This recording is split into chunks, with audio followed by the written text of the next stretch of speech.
تقدر. ما أقدرش أنكر إن فعلا في ناس ما بتبانش إلا وقت الشدة. يعني لازم يحصل لنا حاجة كبيرة قوي في حياتنا عشان ناس معينة تبان على حقيقتها. يعني لولا الكارثة اللي حصلت لصاحبة القصة، الشخص اللي كانت مرتبطة بيه ده ما كانش هيبان على حقيقته من الأول. كل اللي أنا عايزة أقوله إن على قد ما الابتلاء في الأول بيكون صعب قوي على صاحبه وفعلا بيغير الشخص وحياته 180 درجة، قلت 180 أهو عشان الناس اللي بتزعل، المهم إلا إن الابتلاء ده بيكون رحمة من ربنا. عسى أن تكرهوا شيئا وهو خير لكم. يعني هو لولا الابتلاء ده كانت هتعيش حياتها كلها تعيسة وما كانتش هتحقق أي حاجة من اللي هي وصلت لها. أهم حاجة الرضا والصبر وقت البلاء، وبعدها شوف ربنا هيعوضك إزاي.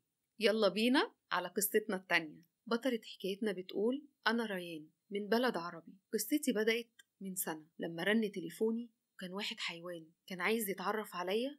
لو حابين تكملوا القصة، اسم القصة مكتوب على الفيديو، وكمان في سهم تحت صورتي في الفيديو، دوسوا عليه هيدخلكم القصة على طول.